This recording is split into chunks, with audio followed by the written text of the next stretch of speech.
Hello, good night. Hello, everybody. I had to start with a little music. Get us all woken back up, get us ready for this evening. Thank you so much for joining. Good to see everybody. Good evening and welcome back to the AACU After Hours. My name is Sheila Porter. I will be your host for this evening. Thank you again for joining us. I want to say a great thank you to our sponsors, PSCU, which I'm very grateful for, of course, for my job and everything else. Also, Visa, our sponsor for today. So what we're going to start off with first is I want to make sure that you guys, as we're talking today, want to make sure that you're sharing out and on your social media are all the different hashtags, hashtag CTC, the commitment to change, 2020, AACUC 2020, change, AACUC, CU_Unite, and CUBLM for Black Lives Matter. Thank you so much, guys. We've seen a lot of chatter out there, a lot of good information being shared, which is absolutely fantastic. So this is going to be an interactive discussion. So I'm looking forward to you guys to talk with us, share, looking to hear from some folks that haven't spoken that much during the conference. We want to hear from you. Again, it's about our fantastic talk that we had today. So we're going to start off with a poll. So Ms. Angela, can we start with that first poll? So would love to hear from you guys. So which of these financial plans do you have in place? So we have, of course, our life insurance, our long-term investments like stocks and mutual funds and real estate. We have emergency savings, and we have savings or money market. So those are some of the ones that we talked about, Mr. Frederick talked about earlier today. So let me know which of these that you have in place. I'm gonna vote myself too.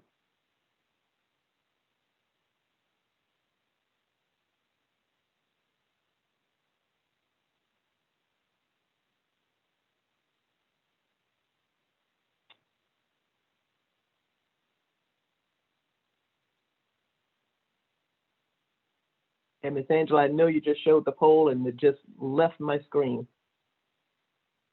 So would you mind calling it out for me? We're going to have Miss Angie share the poll results that are on the screen tonight. Great, thank you. Oh, there we go. Now I can see them again. All right. So 89% have life insurance. Wow, 89% have 401k or college savings or long-term investments, 72% emergency savings, and 67% savings or money market. Ladies, give yourselves a hand. That is absolutely fantastic. I mean, that is an amazing, amazing thing. As we know, and some of the studies that I've been looking at and reviewing have talked about how far African Americans are behind in their savings, in their long-term planning. The research that I saw was from 2019, and it actually stated that African Americans, their education on debt management was some of the highest, but our education on investment, long-term investment, was some of the lowest. So I am quite pleased to see just how many folks on this call have such plans in place. That is fantastic. Okay, so our next poll, have you ever attended a financial class, such as first-time home buying, an investment seminar, listening to financial podcasts, anything like that? Vote myself.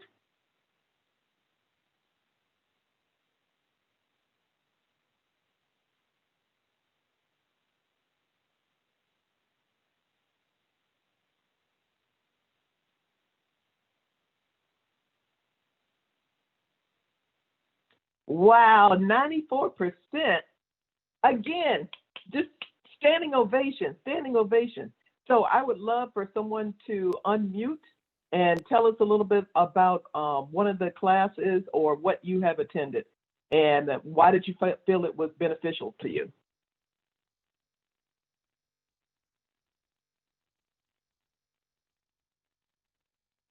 Anyone? Anyone?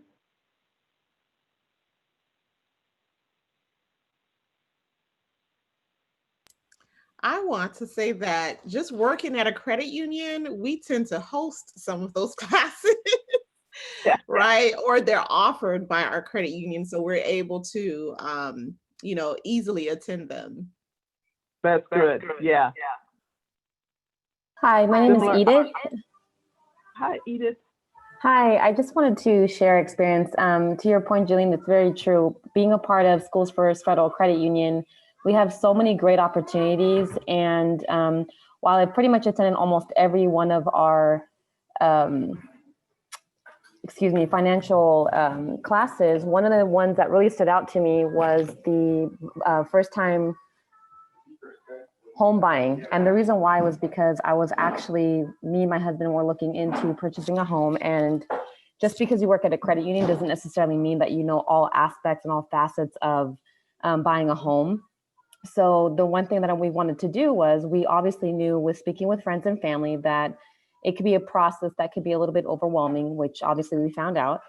And the great thing about it was that it really allowed me to really understand what I needed to do to start.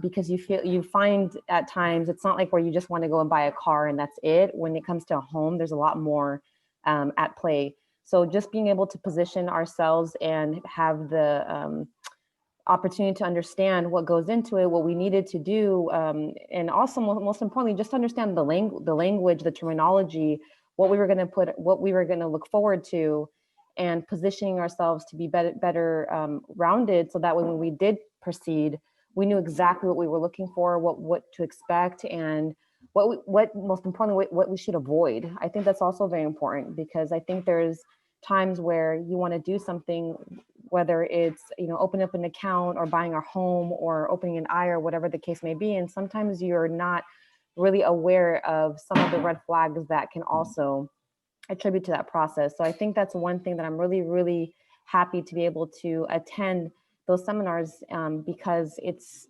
generally valuable. And as a result of going to that, we were really prepared, and allowed us to have a lot more easy process and understanding to what to expect, so we weren't so overwhelmed.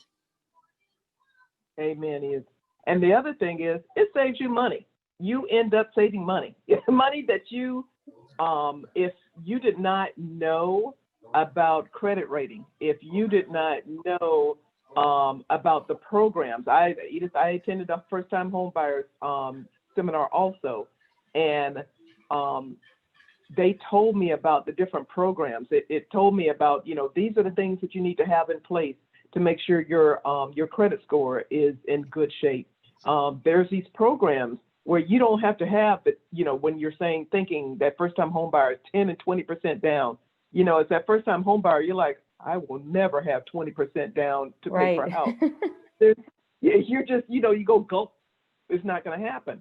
There's so many programs that help you out there, and even give you money for attending the first time home buyers program. It is such a great start, such a great education opportunity. I mean, it's an amazing thing. So I agree. Anyone else have some other programs that they attended? Michelle. Yeah, Oh, okay. please. Go ahead. Okay, hi, this is Zelda Johnson. How are you all tonight? Just wanted to share that my husband and I, we attended last year Financial Peace University, and that's given by Dave Ramsey. And we had, even though my husband's CFO, we had a chance to go through that and do that course that he offers. And it's all across the country. He's been offering at different churches, locations, things like that. But just going through that course, I think it was like 6 weeks, one day a week. It just opened us up to so much more, even like things that we said, wow, we wish we had known way back when. Like I'm kind of envious of these young professionals because they're getting it early now. And so now you're able to apply those things that you're getting and be able to utilize them. But I was the first one to kind of put that quote in at the end of the women's chat about that Chris Hogan. It was the Everyday Millionaires. that the book Mhm. that Jill was speaking of, and then our speaker was talking about the Millionaire Next Door, and that was by Thomas Stanley. And those are really two good books that kind of help educate and kind of show you that given in the right position, you can too have your financial future in your hands. So that really helped us do a lot of planning and restructuring about our financial future as well. I just wanted to share that. Dave Ramsey, if I could have T-shirts made, I would be on his cheerleading team or whatever. He is phenomenal. If you haven't Googled, you're not following, if you haven't attended Dave Ramsey, read any of his books, we're very fortunate at our company that they offer a lot of information through Dave Ramsey. He is phenomenal. Please look at him. Look at him, like Ms. Zelda said, look at him for your long-term planning, your short-term planning, for getting out of debt. I mean, he is phenomenal. Look him up if you haven't. All right, Okay. I heard someone else. Okay, it's me, Carl Wyndham. I've taken the Hey. opposite track. I actually became a finance expert. I'm a accredited financial counselor as well as an accredited financial coach, and I teach in the military space. I've worked at 6 bases in the last 5 years, teaching financial literacy. I teach in my community. I coach people in business now under the PPP program, and I grew up in New York. And I went from learning the hustle to learning the game.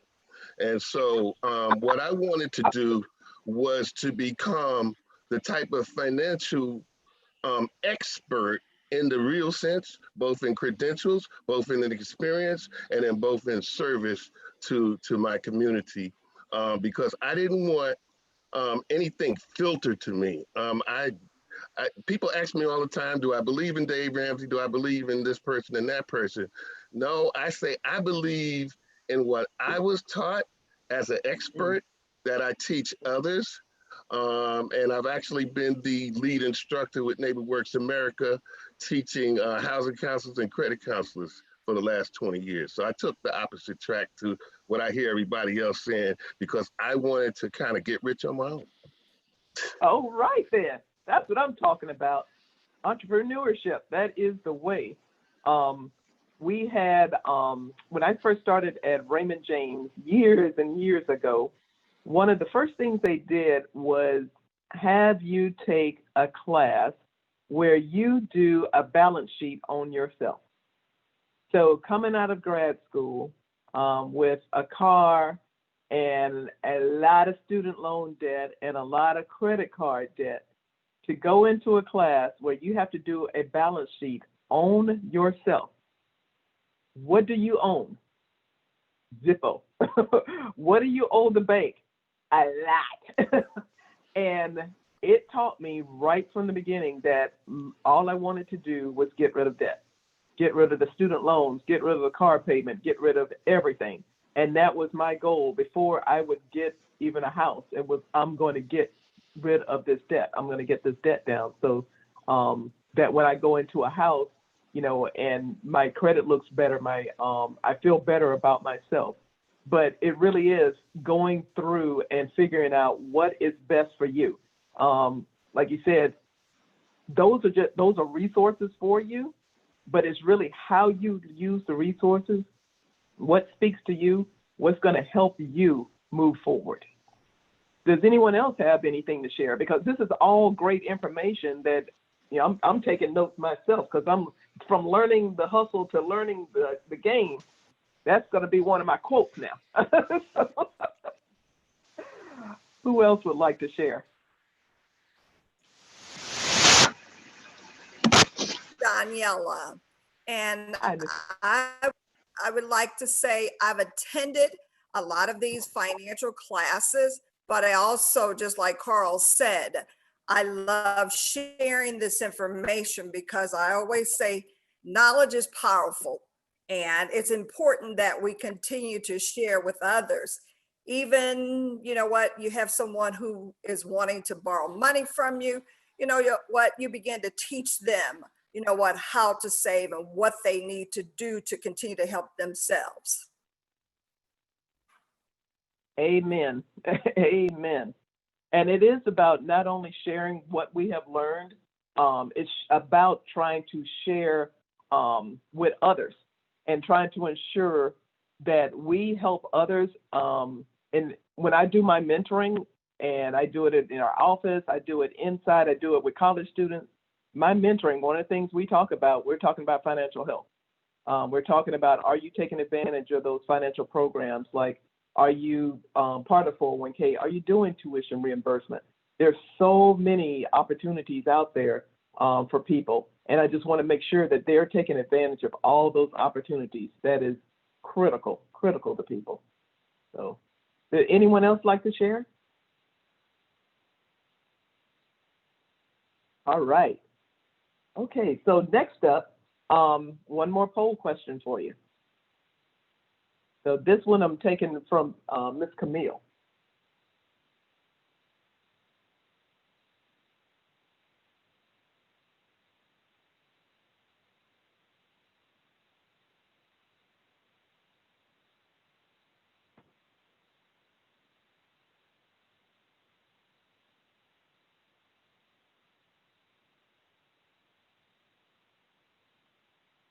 It's getting close now.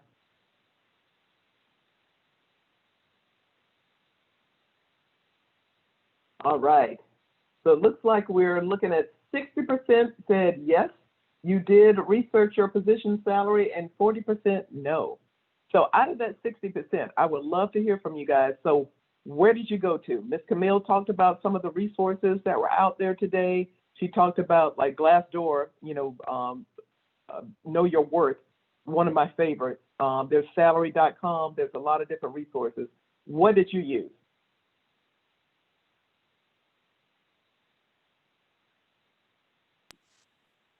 This is Stacy, if I may. Yes, please, Miss Stacy. So I did mention in the chat that, fortunately I was able to tap into Google and in Glassdoor, where I'm employed now. I'm fairly new to what I'm doing, but credit unions is basically where I stem from and all I know. So I want to just take a step back, and before researching the salary and determining, what is a salary for this particular role that you should be taking on, before any of that, you need to sit down. You need to do an analysis of your budget. You need to really get a good understanding of what do you need month to month to pay your necessary bills, to keep up with a couple of things in your life, to support your family, to still have wiggle room, right? Whether that wiggle room is to build for emergency savings and whatnot. And once you have that concrete number set into place of basically everything you need to fulfill, that's when I began to job search. And that's when I began to, apart from my ethic and apart from, the ceiling that I saw that I needed to break, I also took that into consideration. And I used those resources that I mentioned on the chat. That's fantastic. Fantastic. Anyone else like to share? That's perfect, Sheila, Ms. Stacy. I'd like to piggyback on what Stacy mentioned in those key points. This is Edith again. And what I wanted to share too is, in addition to what Stacy mentioned, I think what's also incredibly important is to reassess your job description. Because I do think that oftentimes when you're in a position, you obviously can find that sometimes you're doing things beyond your expected role. And even sometimes reevaluating, are you currently getting what you're now doing as opposed to what you started with? I think that's also incredibly important, because your value, what you're adding, and if you are adding value, whether it's to your team or your department or organization, that's something that definitely needs to reflect within what you're getting. So I think in addition to what Stacy mentioned, I think also assessing your actual role and the description is also very important. That is absolutely true, Ms. Edith.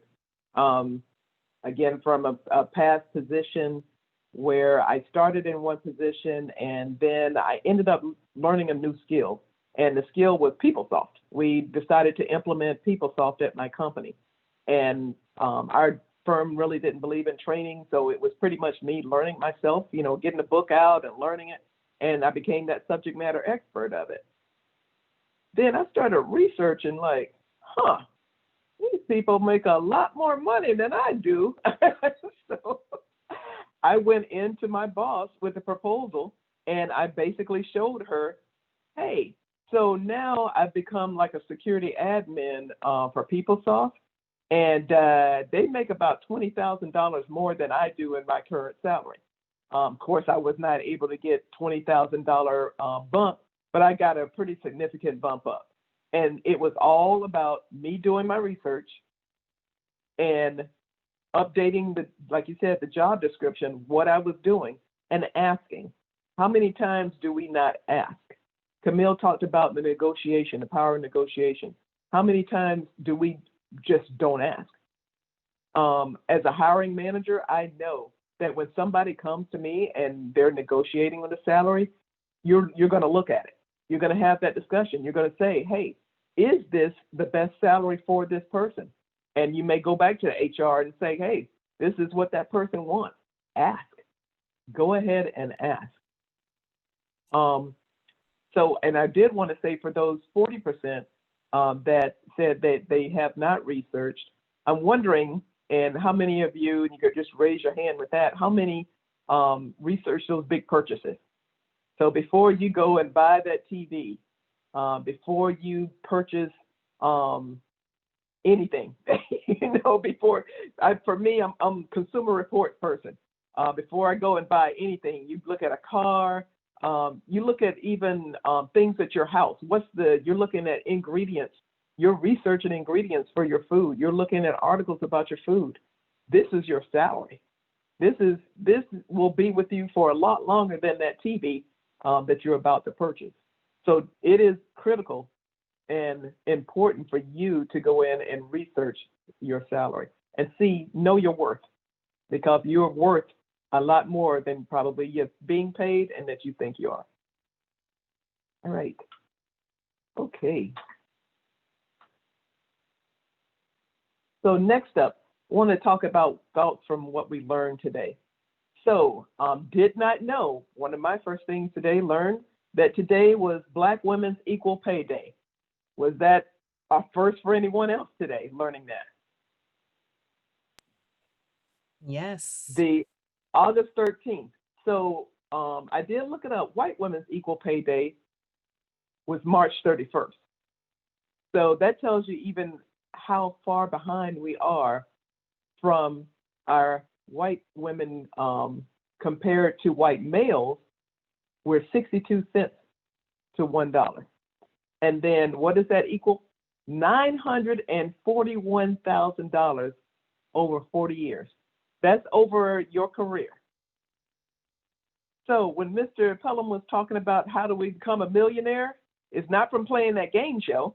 How do you become a millionaire? It's basically having financial equity. I would love to hear you guys' thoughts about that when you saw that. Was that a surprise for anyone? Was that your first time learning about it, or did you know these numbers? And feel free to speak up and in the chat. I know, such a surprise. I know. Your mouth just kind of, I had heard the dollar cent type of thing, but did not have the firm numbers with it. But once I saw the 940,000, almost $1 million, that was painful. Miss Sheila, Stacy here again, if I may. Yep. It was literally 5 minutes before I jumped on this call. I'm a New Jersey resident, although I'm from New York and proud to be from New York. But Governor Phil Murphy, literally 2 hours ago of New Jersey, just signed the nation's strongest equal pay law, where New Jersey will just take all the initiatives to match that 62 cents that every Black female earns, as opposed to that $1 to the white man. So, it's one thing knowing what day it is and what national day it is. It's another thing seeing movement, seeing change, seeing initiative, seeing action. So hopefully the rest of the states take this in as well, and it goes from a domino effect from there on out. Amen. Amen. And not only at the government level, but our corporate level. You know, this is something that when Absolutely. we talk about that commitment to change, this is one of those things we want people to commit to. You know, we want African American women and men to be paid, people of color to be paid their worth, not based upon, you know, you have someone that's equal education, that's equal in everything. When you're looking at the peer and knowing that they're making more than you, and you know the ones that make more than you, how do you go back and have that discussion with your company and start that discussion with them? You know, the tools, again, researching, having that information available and having that discussion. That's a tough discussion to have, even finding the right people.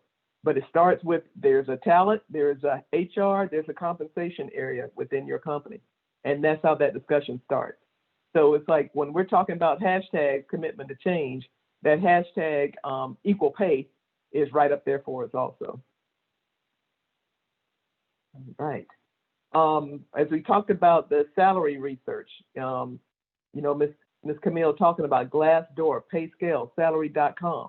That is going to be your tool to have those discussions with your talent, with your compensation, to talk about the equal pay.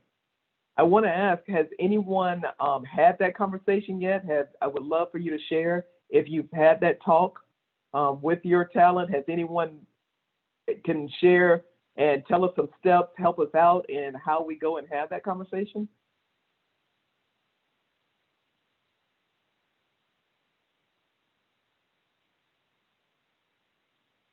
So I'm going to say, I guess from the silence, no. So I think that's something that we all need to commit to on this call. We need to figure out, how do we have that conversation with our companies? How do we get them to commit to that equal pay? Well, I definitely want to chime in. I exactly what Stacy said. I knew exactly what my bottom line was with one employer. I knew what I had to make, and it was a little bit more than what the job called for, but that's what I asked for. And I was very blunt about it, like, hey, you know, this is how much I need to make in order to live the way that I need to live. And that was honored. And so I think it takes confidence in yourself. A lot of, you know, people don't ask because they lack that confidence. And, you know, of course, if you don't practice or know enough about it, or you've never seen it done, it's hard to negotiate, to feel comfortable negotiating. But like Stacy said, knowing exactly what you need, knowing what you're worth, and, you know, finding a middle ground for that. Amen. And today, especially, look at the hashtag equal women's, Black Women's Equal Pay Day. You'll see that hashtag trending out there, and there's a ton of articles out there. I started looking after, you know, Camille said that. I'm like, what? Let me look this up. And you'll see Essence. You'll see a lot of articles out there, and they talk about the art of negotiation, how to have those difficult conversations, how to ask for that raise, how to make sure you get paid for what you're worth. There's a lot of different, they take you step by step. There's role play. There was YouTube videos out there. There's so much instruction out there. And like you said, Ms. Colleen, to have the confidence. You know, I see all confident people out here. I see people that are worth it. Know that you're worth it, because it makes a difference. That's, you know, again, legacy, when we're talking financial legacy, not only for yourself, but your family. This is how you make that legacy, is to ensure that you are getting paid not only now, but remember, how much you get paid now, it also impacts how much your retirement is later. It's income on income. So it makes a big difference. Would anyone else like to share? Miss Sheila, I'll share. Okay, go ahead.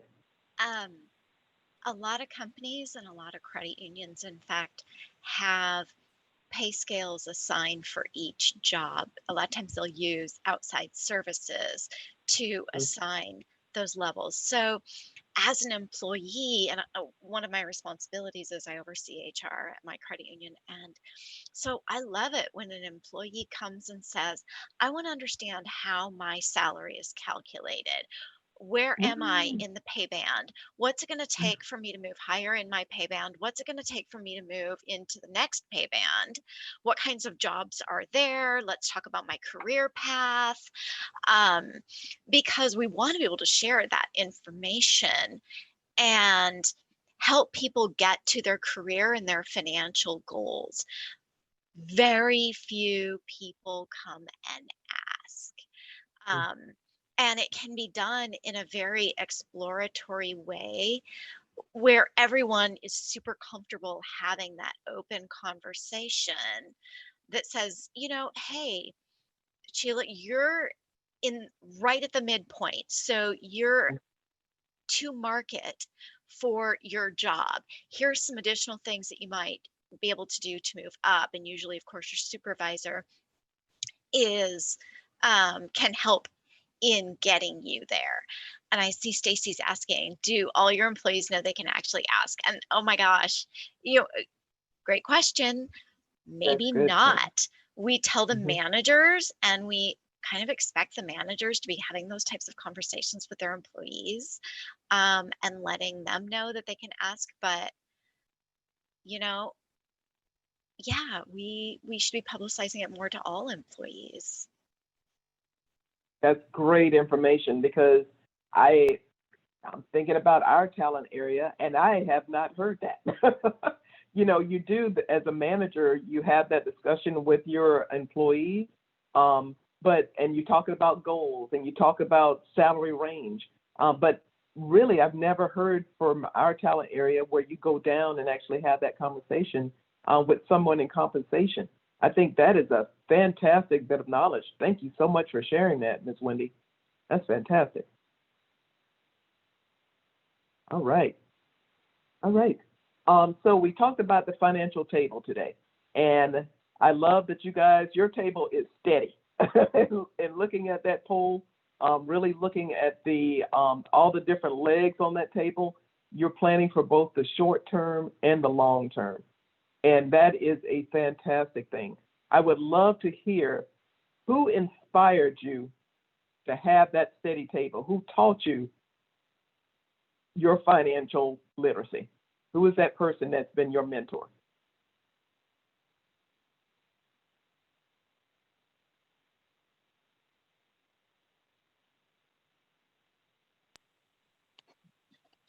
So this is Jackie Hey, Miss Sinatra Jackie. with Visa. Can you hear me? Yes, ma'am. We sure can, Miss Jackie. Thank you. Absolutely. So this is finally a question I feel comfortable answering.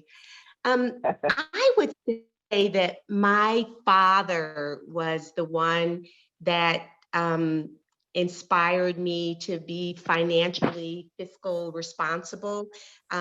When we were growing up, and you know what, we did not have a lot of money, but when we were growing up, my father always said that if we could afford to pay rent and we had a job, it was time for us to make sure that we purchased a house because land is something that there's not going to be any more of. So it was important that his daughters invested in the land by, you know, buying a house or building a home. So that was my father was the first one that really inspired me. Mhm. That's fantastic. I'm seeing a lot of people in agree, Miss Jackie. A lot of people. The parents talked about the parents, single moms, and then I see that others have talked about, you know, they learned it on their own. So was it trial and error, or did you research? I would love to hear how did you learn this on your own? How did you make that decision? This is how I'm going to invest in myself, my financial self.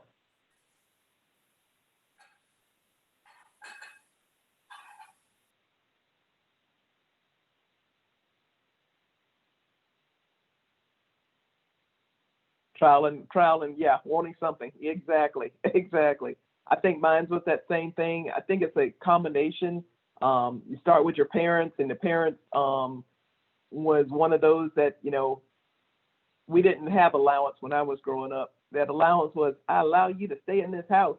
So so you know that first amount of money was actually going out and getting a job. and learning how to save that money when you wanted something special. That was how we basically had that little piggy bank.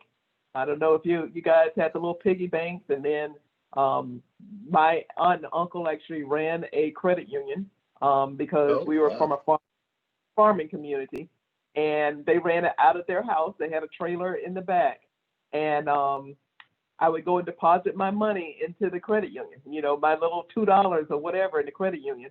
And I also helped bookkeep, mainly just filing stuff.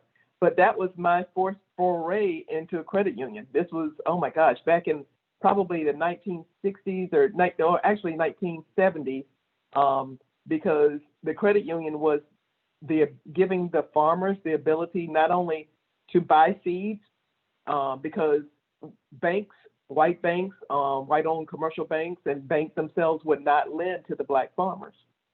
So for my aunt and uncle, they were lending to people in order for them to buy seeds and also to send their kids to college. So that was my first foray into the credit union. That was my first foray into actually saving. So I'm an old school credit union. All right, so legacy gifting was something else we talked about, and ensuring that I love the story of, giving the newborns. I have a bunch of great nieces and nephews, and imagine giving that newborn, starting them off right with that donation instead of that toy that they're gonna break, or actually they'd rather play with, you give them that expensive toy and they'd rather play with a box, the cardboard box that it came in. So you just wasted that money. So instead, if you had given them, I don't know if you guys remember the savings bonds. So back in the day, my aunt then would give you the savings bonds as a gift. So that was another means of savings back then. And just think about how much money has been put aside, has been saved. Oh, I used to buy savings bonds. Yes. So people remember those savings bonds, and that is that legacy. Same thing. I even buy stock. I was the same way. I used to buy Disney stock for my nieces and nephews. When they were babies, had to get their social security number and buy them some Disney stock. That legacy giving, again, it's about teaching that next generation about saving and about investment. It's a great way to do it. Has anyone else done that, bought the Disney stock or the savings bonds and all kind of good stuff? Other things for relatives, the newborns, etc.? Sheila, this is Edith again. Yeah. Yes, Miss Edith. I remember, luckily, with the financial literacy came the experience of working in banking for so long. But I remember when I was pregnant, coming from I'm from Israel, so we don't do baby showers. We do what's called a meet the baby.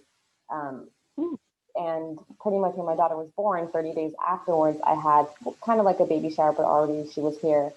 And I remember the first thing I asked everyone was, of course, obviously I didn't want to take away from the fact of what they wanted to buy, but I said I would love to have books or cashier's check savings bonds to add to my daughter's 529 plan and college saver that I established from her. And I remember the amount of questions around why I was asking for that.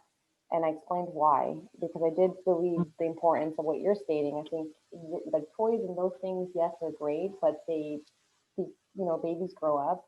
I think there's so much more value in investing for long term. So that generally, even my daughter right now, having her account and being able to go to the bank with her, and the excitement that she gets from making a deposit or, exchanging her coin, it's like the most amazing thing in the world to be able to see that.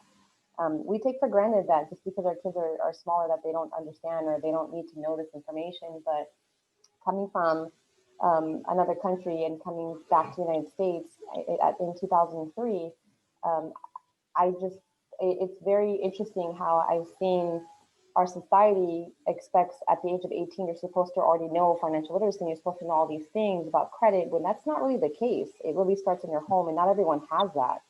And not every location or demographic also has those tools where they come to your school, kind of like what we do at our credit union, where they have Vital Reality, where we empower these kids to understand how to balance a checkbook, what a check even looks like, especially nowadays. So I think that's so empowering, and I'm so glad that I worked in the financial industry because of how many tools that we have. But I think it's also so empowering to be able to share that with our friends and our relatives so they can also start to do that and start to think of those things. Because I really understood being in the banking world that oftentimes I'm educating people that are even older than me. So I think that was but that was the best experience ever, was me starting that from the fact the day, kind of like I remember someone earlier said, the moment that my daughter got her Social Security, that was when I opened her account and started savings right away. Exactly. And it's amazing. Like you said, you don't know the impact of teaching a child, teaching a daughter. They tell their friends, oh no, we don't do that. This is why. This is how you should be saving. You know, they will offer that advice because, hey, they've become an expert. This is, my mom taught me this. You just never know just how far that information will travel, that knowledge will travel. And that's an amazing thing to do. I'm so glad for you guys, with you setting up those accounts. And it's awesome. So the Paycheck Protection Program, the PPP distribution chart that Mr. Hannibal showed, I was stunned from that one today, where it showed where the loans were going and the millions and billions of dollars that went to the banks and the very little that went to the credit unions. Like you said, that was very eye-opening to me. Again, it impacts communities. That's a major, major impact on communities. Who's getting that money? Who are those loans going to? Which small businesses those are going to? It was incredible. Just an incredible insight for me. I had not seen that chart. So did anyone else? I've seen a lot of people saying eye-opening, but any thoughts on that? I want to chime in. At Suncoast, we did the PPP loans. I was heavily involved in that. And we gave out we helped over close to 2,000 members. And the average was about 25,000, the average loan size. And it was over 50 million. So we helped a lot of members. And with the forgiveness portion, there's still much more work to be done regarding PPP. But what I thought about was the capacity of credit unions to do that work. So maybe sometimes we're left out because of just the infrastructure that we have in place in order to handle something like that. That's true. That is very true. And I can speak to that also because I'm with First Choice Credit Union in Atlanta. We're the only minority deposit institution in the state of Georgia. And we're 25 million in assets. And I've been listening to everyone saying that they've been doing the PPP loan program, but we're only 25 million in assets compared to like the $1 billion credit unions that's doing it out of that number. And so we've managed to do 6 million out of the 25 million in assets. We've actually put out 6 million in loans to over 400 small businesses in the Atlanta metropolitan area. Which I thought was a phenomenal feat. And our staff, we only have 8 people in the credit union. Wow. And so we didn't, to your point, Jillian, we didn't have the capacity, but we still made it happen where we were. So I'll leave you with that. Fantastic. Excellent. Very good. And then I think Mr. Hannibal left us with some great roadmap, that CU Road to Financial Equity, that purpose, the credit union staying true to who we are and who we serve. We are that people helping people, expanding the reach of the credit unions. Where are we helping people? Who are we helping? Going out there and eliminating the banking deserts, making sure that we have those opportunities to help everyone. So that was the thoughts that I had. Anything else you guys want to share from today that you learned that just was that quotable thing that really hit the spot for you today?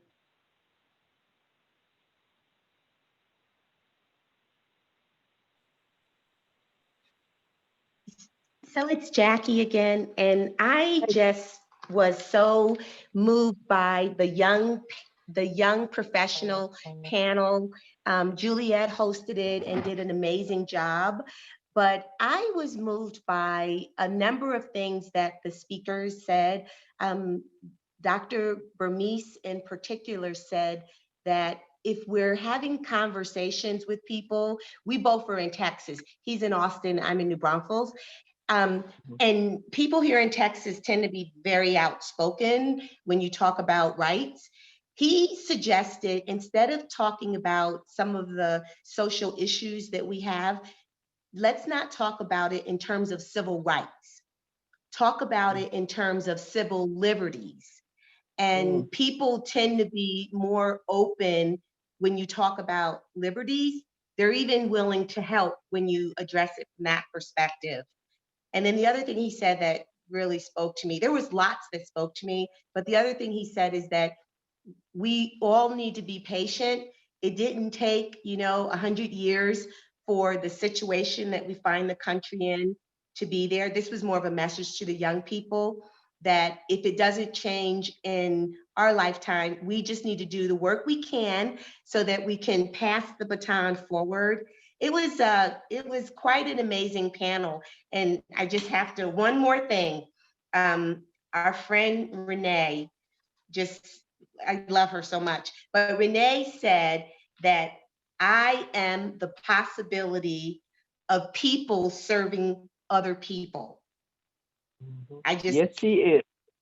Yeah, Yes, it was a really great session. Passionately. Sorry, Jackie. She says, she finishes it with passionately. Passionately. That's right. Passionately. Thank you. That is fantastic. Thank you for letting me share that. Thank you, guys.